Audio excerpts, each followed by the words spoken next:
أعوذ بالله من الشيطان الرجيم.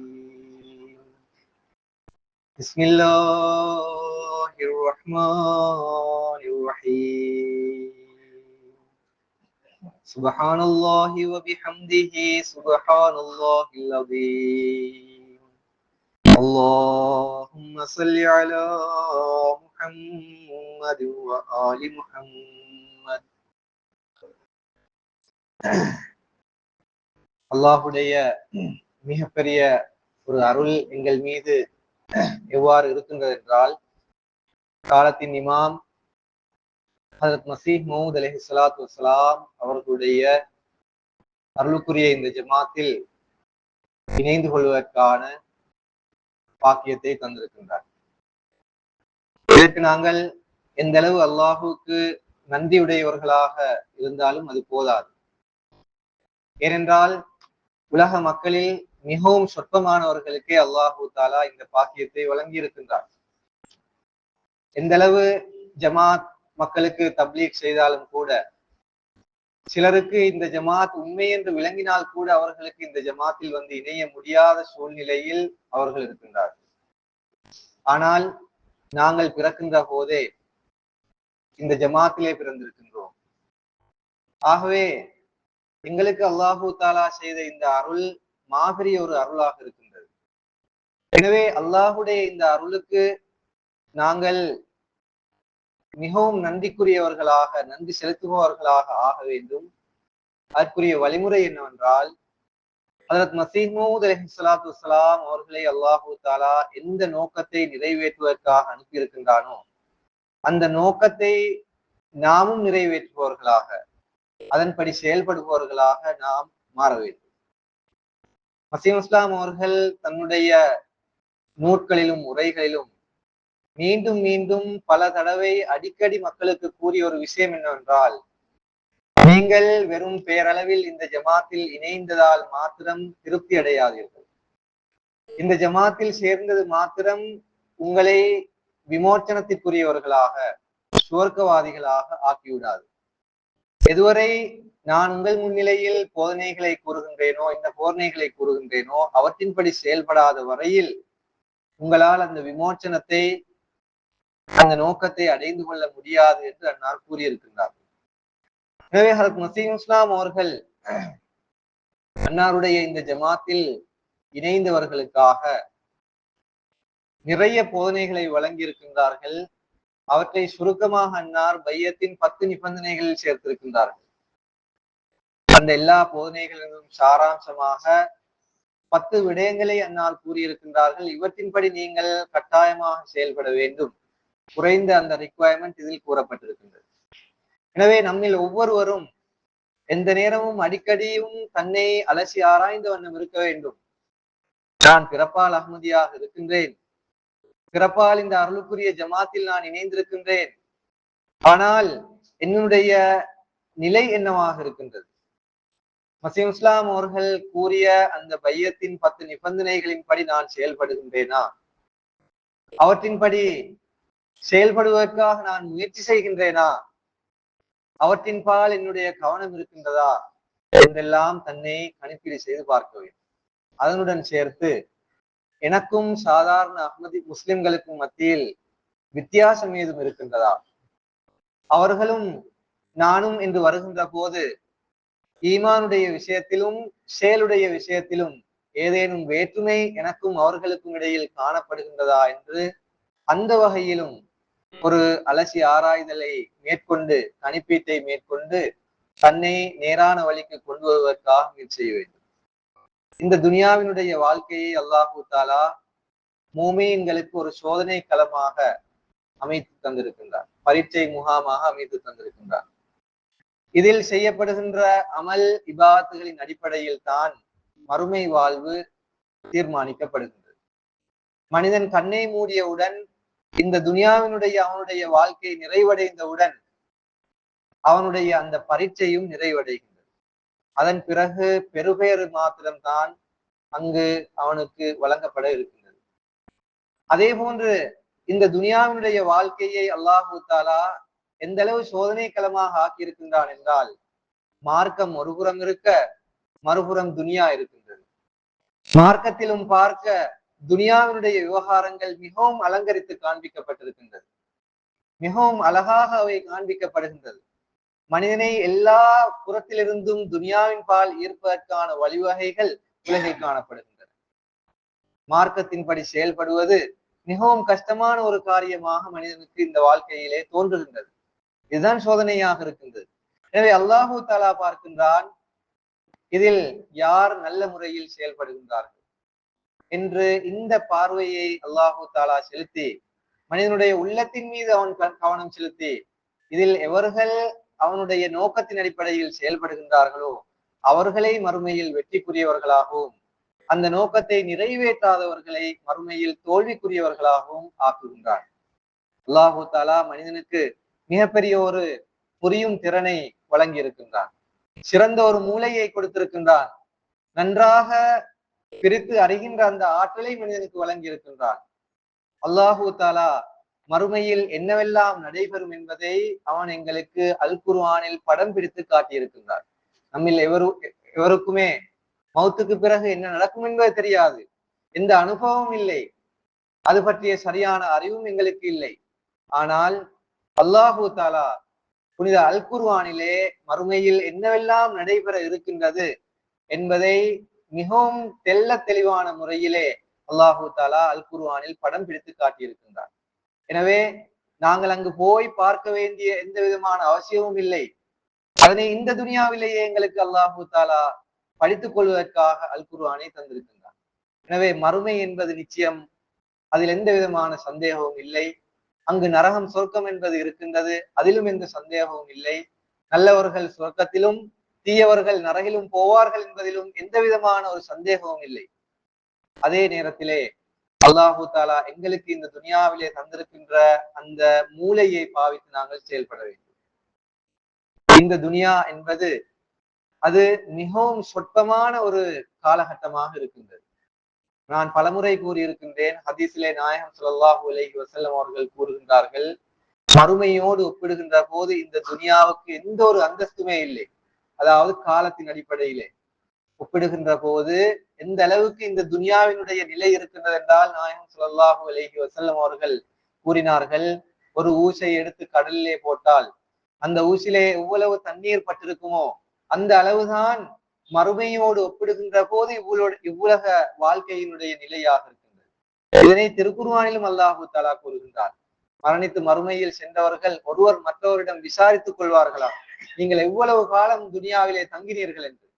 அப்பொழுது அவர்கள் பதில் கூறுவார்கள், அவர்களே கூறுவார்கள், நாங்கள் உலகில் ஒரு நாள் அல்லது ஒரு நாளினுடைய ஒரு சிறிய பகுதியைத்தான் நாங்கள் உலகிலே கழித்தோம் என்று அவர்கள் கூறுவார்களாம்.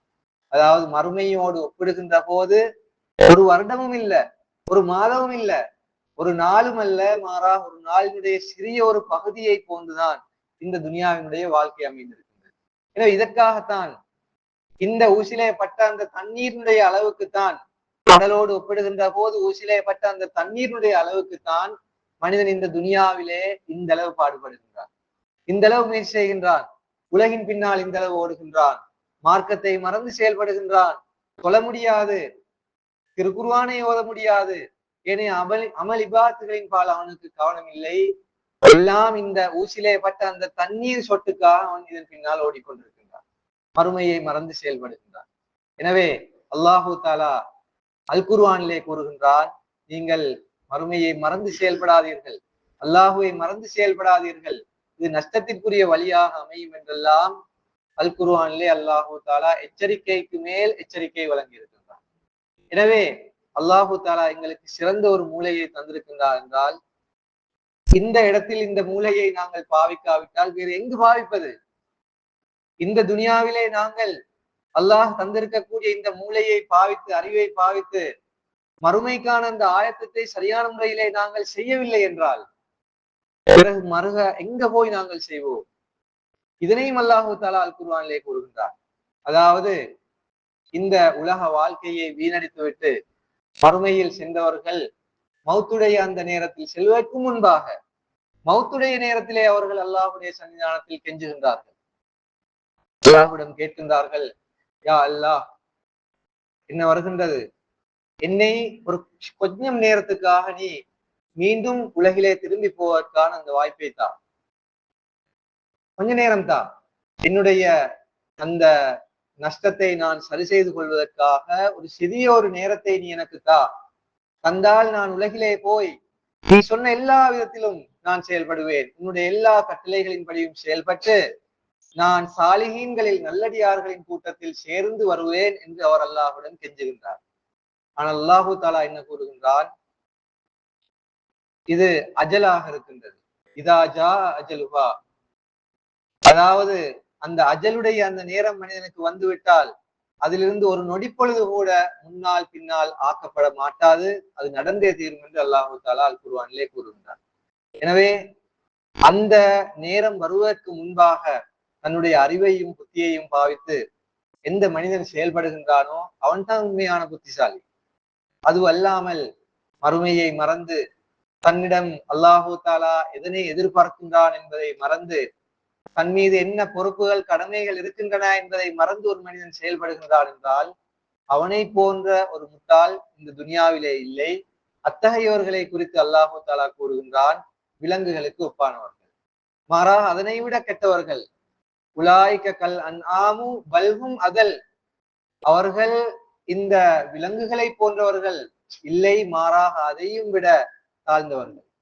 ஏனென்றால் மனிதனுக்கு இந்த அளவு அறிவையும் புத்தியையும் அல்லாஹு தாலா கொடுத்த பிறகும் அவன் இதனை பாவிக்காமல் செயல்பட்டால் பிறகு அந்த நிலைக்கு மனிதன் சென்று விடுகின்றான். எனவே நாம் எந்த அளவு பாக்கியம் மிக்கவர்கள் என்றால், நபிகள் நாயகம் ஸல்லல்லாஹு அலைஹி வஸல்லம் அவர்களுடைய போதனைகள் எங்கள் முன்னால் இருக்கின்றது. நாம் பிறப்பதற்கு முன்பாக இஸ்லாம் எங்களுக்கு முன்னால் இருக்கின்றது. அது மாத்திரமல்லாமல் அந்த இஸ்லாத்தின்படி சரியான முறையிலே செயல்படாமல் இந்த துனியாவுக்கு பின்னால் சென்று இம்மையையும் மறுமையையும் பாழாக்கி கொண்டிருப்பவர்களும் எங்களுக்கு முன்னால் இருக்கின்றார்கள். அதன் பிறகு மஸீஹ் மவ்ஊத் அலைஹிஸ்ஸலாத்து வஸ்ஸலாம் அவர்கள் வருகை தந்து எங்களுக்கு மீண்டும் ஒரு நேரான வழியை காட்டி இஸ்லாத்தின்படி சரியான முறையிலே செயல்படுவதற்கான அந்த எல்லா போதனைகளையும் அன்னார் எங்களுக்கு கற்றுத்தந்தும் இருக்கின்ற போது நாம் இதன் பிறகும் எங்களுடைய இந்த அதாவது புத்தியை பாவிக்காவிட்டால் மிகவும் கவலைக்கிடமான நிலையாக இருக்கும். முஸ்லிம் இஸ்லாம் அவர்கள் எத்தனையோ இடங்களிலே இந்த ஜமாத்தினருக்கு போதனை செய்திருக்கின்றார்கள். அதிலே மௌத்தை பற்றி முஸ்லிம் இஸ்லாம் அவர்கள் குறிப்பிடுகின்றார்கள். ஓரிடத்திலே நான் இன்று வாசித்துக் கொண்டிருந்தேன். முஸ்லிம் இஸ்லாம் அவர்கள் 1903 ஒரு உரையை நிகழ்த்துகின்றார்கள் மஸ்ஜித் அக்ஸா காதியானிலே லுஹர் தொழுகைக்கு பிறகு. அந்த உரையிலே அங்கு வந்திருந்த அனைவருக்கும் முஸ்லிம் இஸ்லாம் அவர்கள் கூறுகின்ற விஷயம் என்னவென்றால், மனிதனுக்கு மௌத்து எப்ப வரும் என்று தெரியாது. உங்களில் எவருக்குமே தன்னுடைய வாழ்நாள் இன்னும் எவ்வளவு பாக்கியாக இருக்கின்றது என்று தெரியாது. ஆகவே நீங்கள் ஒருவேளை இந்த ஜமாத்தில் இணைந்து விட்டீர்கள், ஆகவே நாம் சொர்க்கம் சென்று விடலாம் என்று ஒரு கனவு கண்டு கொண்டிருக்கலாம். ஆகவே நான் அந்த கனவுக்கு மாற்றமாக எந்த நோக்கத்தை இந்த துனியாவிலே நான் கொண்டு வந்திருக்கின்றேனோ, எதற்காக நான் வந்திருக்கின்றேனோ, இந்த ஜமாத் எதற்காக உருவாக்கப்பட்டிருக்கின்றதோ அந்த நோக்கத்தை நான் உங்களுக்கு கூறி தருகின்றேன் என்று சொல்லி முஸ்லிம் இஸ்லாம் அவர்கள் ஒரு நீண்ட உரையை நிகழ்த்துகின்றார்கள் அந்த மக்களுக்கு. அதாவது பையத்து செய்ததால் இந்த ஜமாத்தில் இணைந்ததால் எல்லாம் முடிந்து விட்டது அல்ல, இதன் பிறகு நான் வேலையே ஆரம்பம். இல்லாவிட்டால் இந்த ஜமாத்தில் சேர்ந்ததன் பிறகும் 5 கடமைகளில் ஏதாவது ஒன்று கூடியிருக்கின்றதா? ஈமான் கொள்ள வேண்டிய காரியங்களில் ஏதாவது ஒன்று கூடியிருக்கின்றதா? இல்லையே. அவற்றின்படிதான் நாங்களும் செயல்பட வேண்டியதாக இருக்கின்றோம். நாயகம் ஸல்லல்லாஹு அலைஹி வஸல்லம் அவர்கள் கொண்டு வந்த அதே இஸ்லாத்தின்படிதான் நாங்கள் செயல்பட வேண்டும். அப்ப மஸீஹ் இஸ்லாம் அவர்கள் அந்த உரையிலே இந்த இஸ்லாத்தின்படி நாங்கள் எவ்வாறு செயல்பட முடியும், எவ்வாறு செயல்பட வேண்டும் என்று அல்லாஹு தஆலா எங்களிடம் எதிர்பார்க்கின்றான், தொழுகையை தொழுவதாக இருந்தால் அதனை நாங்கள் எவ்வாறு தொழ வேண்டும் என்ற அந்த எல்லா விஷயத்தையும் மஸீஹ் இஸ்லாம் அவர்கள் அதிலே குறிப்பிடுகின்றார்கள். இன்ஷா அல்லாஹ் நான் அதனை தமிழில் மொழிபெயர்த்து உங்கள் முன்னிலையில் ஒரு தரிசில் இன்ஷா அல்லாஹ் முன்வைக்கின்றேன். அது ஒரு நீண்ட உரையாக இருக்கின்றது, அது எங்களுக்கு தேவை. அதிலே மஸீஹ் இஸ்லாம் அவர்கள் முதலிலே சொல்ற விஷயம் இதுதான். அதாவது மௌத் எப்ப எனக்கு தெரியாது, நீங்கள் பையத்து செய்து வந்திருக்கின்றீர்கள், ஆகவே இதிலேயே திருப்தி கொண்டு நீங்கள் சென்று விட்டால் அங்க உங்களுக்கு விமோச்சனம் என்ற சுவர்க்கம் என்ற அந்த நிலை கிடைக்காது. மாறாக நான் தருகின்ற இந்த போதனைகளின்படி நீங்கள் செயல்பட வேண்டும் என்று சொல்லி முஸ்லிம் இஸ்லாம் நீண்ட போதனையை கொடுக்கின்றார். அப்ப எங்களில் ஒவ்வொருவரும் இந்த விஷயத்தை எந்த நேரமும் தலையில் வைத்திருக்க வேண்டும். என்னுடைய நிலை தற்போது என்னவாக இருக்கின்றது, எந்த நோக்கம் வசீம் இஸ்லாம் அவர்கள் இந்த ஜமாத்தை எந்த நோக்கத்தில் உருவாக்கினார்களோ அந்த நோக்கத்தின்படி நான் செயல்படுகின்றேனா என்பதை தன்னுடைய கவனத்தில் நிலைநிறுத்தி செயல்பட வேண்டும். இதற்காக பெரும் பெரும் தியாகங்கள் இந்த ஜமாத்திலே எதிர்பார்க்கப்படுகின்றது. புதூர் அவர்களும் பெரிய பெரிய தியாகங்களை எல்லாம் சொல்றாங்க. மிகவும் அடிப்படையான போதனைகளின்படி மனிதன் முதலாவதாக செயல்பட்டால்தான் அதற்கு அடுத்தபடியான போதனைகளின்படி மனிதனால் செயல்பட முடியும். முதலாவதாக தொழுகை, அதன் பிறகு திருக்குர்ஆனுடைய திலாவத்து, இது மாதிரியான விஷயங்கள். இவற்றை மற்றவர்களும் செய்கின்றார்கள். ஆனால் எங்களுடைய அந்த தொழுகையாக இருந்தாலும் சரி, குர்ஆனுடைய திலாவத்தாக இருந்தாலும் சரி, அதனுடைய நிலை வேறு. ஏனென்றால் எங்களுக்கு அது சம்பந்தமான எல்லா விஷயங்களையும் வசீம் இஸ்லாம் அவர்கள் கூறி தந்திருக்கின்றார்கள். தொழுவதாக இருந்தால் அதனை எவ்வாறு நிறைவேற்ற வேண்டும், திருக்குர்ஆனை ஓதுவதாக இருந்தால் அதனை எவ்வாறு செய்ய வேண்டும், நாயகத்தின் மீது துரூத் ஓதுவதாக இருந்தால் அதை எப்படி செய்ய வேண்டும் என்றெல்லாம் இந்த எல்லா போதனைகளின் மீதும் உண்மையான அந்த தத்துவத்தை, தாற்பயத்தை வசீம் இஸ்லாம் அவர்கள் எங்களுக்கு கற்றுத் தந்திருக்கின்றார்கள். எனவே நாம் இவற்றை சரியான முறையிலே முதலில் பேய் நடப்பவர்களாக மாற வேண்டும். ஆனால் கவலைக்குரிய நிலைமை என்னவென்றால், எங்களிலே இந்த பேசிக்கான விஷயங்களிலும் சிலர் மிகவும் பின்தங்கிய நிலையில் இருக்கின்றார்கள். வீடுகளினுடைய நிலையை எடுத்து பார்த்தால் மிகவும் பரிதாபகரமான நிலை. வீட்டிலே தொழுகையாளிகள் இல்லை, வீட்டிலே அல் குர்ஆனை சரியான முறையிலே ஓதக்கூடியவர்கள் இல்லை, வீட்டிலே மற்ற மார்க்க விஷயங்களின் பால் கவனம் செலுத்துபவர்கள் இல்லாத ஒரு நிலை வீடுகள் காணப்படுகின்றது. தாய்மார், பெற்றோர் பிள்ளைகளுடைய இந்த மார்க்க விஷயங்களின் பால் கவனம் செலுத்துவதில்லை. ஏனால் உலகம் போகின்ற அந்த போக்கு மிகவும் தீவிரமான முறையிலே அது காபிர்களுடைய அந்த வழிமுறையில் உலகம் முன்னேறி கொண்டிருக்கின்றது. எந்த விஷயங்கள் காபிர்களுக்கு விருப்பமாக இருக்கின்றதோ அதுதான் இந்த உலகிலே ஒரு ட்ரெண்டாக மாறிக்கொண்டு செல்கின்றது. மார்க்கத்தின் பால் செயல்படுவது இது ஒரு பழைய ஒரு நிலைமைமாய், ஒரு ஓல்ட் ஃபேஷன் மாதிரியான ஒரு நிலைக்கு மாறி இருக்கின்றது. எனவே இதே இந்த வெள்ளத்திலே எங்களுடைய சிலரும் மாட்டிக்கொண்டு அவர்களும் தத்தளித்துக் கொண்டிருக்கின்றார்கள். வீடுகளிலே நிம்மதி இல்லை, பிள்ளைகளுக்கு சரியான தர்பியத்து இல்லை. எதுவரைக்கும் என்றால், சரியாக 5 நேரம் வீடுகளில் பிள்ளைகள் தொழுகின்றார்களா என்று பெற்றோர்களுக்கு பார்ப்பதற்கு நேரம் இல்லை. பார்த்தால் பெற்றோர்களுடைய தொழுகையும் அதாவது மிகவும் தாழ்ந்த நிலையிலே, பின்தங்கிய நிலையிலே இருக்கின்றார்கள். தொழுகைகளை தாறுமாறாக சேர்த்து தொழுகின்றார்கள். பெண்களுடைய நிலையும் இது. அதாவது தொழுகையினுடைய அந்த ஒவ்வொரு நேரத்துக்கும் உரிய அந்த கண்ணியம் கொடுக்கப்படுவதில்லை. பெண்களுடைய நிலையும் இதுவாக இருக்கின்றது. பாங்கு சென்னால் அந்த நேரத்துக்கு அவர்கள் தொழுவதில்லை. மாறாக அவர்களுக்கு எப்ப நேரம் கிடைக்கின்றதோ, அவர்களுடைய எல்லா சோழிகளும் எல்லா வேலை வெட்டிகளும் எப்ப முடிகின்றதோ அப்போது அவர்கள் தொழுவதற்காக அங்கு நின்று கொள்கின்றார்கள். விடுபட்ட தொழுகைகளை சேர்த்து தொழுகின்றார்கள். அதே போன்று ஆண்களுடைய நிலை என்னவென்றால், அவர்கள் தொழில் துறவுகளில், வியாபாரங்களில், தங்களுடைய உலக காரியங்களில் ஈடுபடுகின்றார்கள். தொழுகைகளை விட்டு விடுகின்றார்கள். பலருடைய ஒரு நாளுடைய 5 நேர தொழுகை சரியான முறையிலே பூர்த்தியாவதில்லை. அதே போன்று ஆண்கள் இமாம் ஜமாத்தான அந்த தொழுகைக்கு இல்லை. ஃபஜ்ருடைய அந்த நேரத்திலே நீங்கள் பார்த்தால் பள்ளிவாசலில் ஓரிரு லைன்களோடு பள்ளிவாசலிலே தொழுகையாளிகள் முடிவடைந்திருக்கின்றார்கள். ரமலானுடைய காலத்தில் இருந்தவர்கள் எங்கே? தற்போது பள்ளிவாசலினுடைய நிலை எவ்வாறு இருக்கின்றது? எனவே இது ஆண்களுடைய மிக முக்கியமான ஒரு கடமையாக இருக்கின்றது. பள்ளிவாசலில் வந்து இமாம் ஜமாத்தாக தொழுகையை நிறைவேற்ற வேண்டும் என்பது ஆண்களுடைய மிக முக்கியமான ஒரு கடமை. இதில் சில பெற்றோர்கள் நிலைத்திருந்தாலும் தங்களுடைய வீட்டிலே வளர்ந்திருக்கின்ற அந்த மகன்மார்களுக்கு போதனை செய்வதில்லை, அவர்களை எழுப்பி விடுவதில்லை, அவர்களை ஃபஜ்ருடைய அந்த தொழுகைக்கு அழைத்து வருவதில்லை. இவர்கள் வந்து தொழுது விட்டு செல்கின்றார்கள். அப்ப தன்னுடைய வீட்டிலேயே அந்த சீர்திருத்தத்தை இவர்களால் ஏற்படுத்த முடியாது என்றால் பிறகு நாம் உண்மையாக வசீம் இஸ்லாம் அவர்களை ஏற்றிருக்கின்றோம், உலகிலே ஒரு சீர்திருத்தத்தை நாடி இந்த ஜமாத்திலே சேர்ந்திருக்கின்றோம் என்று எங்களால் எவ்வாறு கூற முடியும்? வீட்டிலே படுத்து உறங்கிக் கொண்டிருக்கின்ற மகன்மார்களை எழுப்பி பள்ளிவாசலுக்கு அழைத்து வர முடியாது என்றால், சிறு பிள்ளைகளை பற்றியல் இந்த இடத்தில் பேச்சு. மாறா பருவ வயதை அடைந்த மகன்மார்கள் வீட்டிலே படுக்கின்றார்கள். ஃபஜ்ர் தொழுகைக்கு அவர்களை அழைத்து வர முடியாது. ஒரு நாள் தவறுவதல்ல இந்த இடத்தில் நான் பேசுகின்றேன். தொடர்ச்சியாக இதுதான் நிலைமை, இதுதான் இவர்களுடைய நிலைமையாக இருக்கின்றது. ரமலானுடைய முதல் நாளில் அழைத்து வருவார்கள், அதன் பிறகு இல்லை. அப்ப அஹ்மதிகளாகிய நாங்கள் இந்த விடயங்களை சிந்தித்து கவலைப்பட வேண்டும். எங்களுடைய சீர்திருத்தத்தின் பால் நாங்கள் சுயமே கவனம் செலுத்த வேண்டும். இல்லாவிட்டால் உலகம் போகின்ற இந்த போக்கு மிகவும் அபாயகரமானதாக இருக்கின்றது, மிகவும் ஆபத்தானதாக இருக்கின்றது. எதிர்கால எங்களுடைய சந்ததியினரை நாங்கள் எவ்வாறு பாதுகாப்போம் என்பது மிகவும் ஒரு பெரிய கேள்விக்குறியாக மாறி இருக்கின்றது.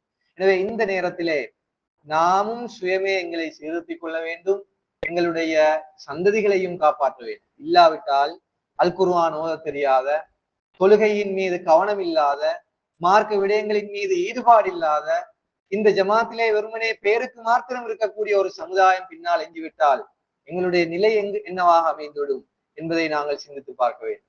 எனவே இதற்காக நாம் அனைவரும் ஒரு கவலையோடு செயல்பட வேண்டும், துவாவோடு செயல்பட வேண்டும். எங்களுடைய பிள்ளைகளுக்காக நாங்கள் துவா செய்ய வேண்டும். தொழுகையிலே நாங்கள் கேட்கின்ற அந்த துவாக்களிலே எங்களுடைய பிள்ளைகளையும் நாங்கள் சேர்த்துக் கொள்ள வேண்டும். யா அல்லாஹ், அவர்களுக்கு நீ நேர்வழியை கொடுப்பாயாக, தொழுகையின் பால் அவர்களை நீ ஈடுபாடுடையவர்களாக மாற்றுவாயாக என்று நாங்கள் துவா செய்ய வேண்டும். எனவே இந்த கவலை ஒவ்வொரு அஹ்மதியினுடைய உள்ளத்திலும் வர வேண்டும். இல்லாவிட்டால் நாம் வெறுமனே இந்த துனியாவிலே வாழ்ந்தோம், ஜமாத்திலே சேர்ந்தோம், ஜமாத்தினுடைய அந்த லிஸ்டிலே எங்களுடைய பெயர் இருந்தது என்ற அந்த நிலை இருந்தால் இதை மசீம் இஸ்லாம் ஏற்கனவே தெளிவுபடுத்தி விட்டார்கள். இதன் மூலமா சுருக்கம் போவது என்பது சாத்தியம் இல்லை. எனவே அல்லாஹு தாலா எனக்கும் உங்களுக்கும் மசீஹ் மவ்ஊத் அலைஹிஸ்ஸலாத்து வஸ்ஸலாம் அவர்களுடைய அந்த நோக்கத்தை புரிந்து அதன் பிரகாரம் செயல்படுவதற்கான அந்த நல்வாய்ப்பை வழங்கி அருள் புரிவானாக. எனவே வீட்டிலே மிக முக்கியமாக இந்த விடயங்களின் பால் கவனம் செலுத்துங்கள். உங்களுடைய பிள்ளைகளுடைய தர்பியத்திற்கு முதலாவது விஷயம் தொழுகை, அதனோடு திருக்குர்ஆனுடைய திலாவத்து.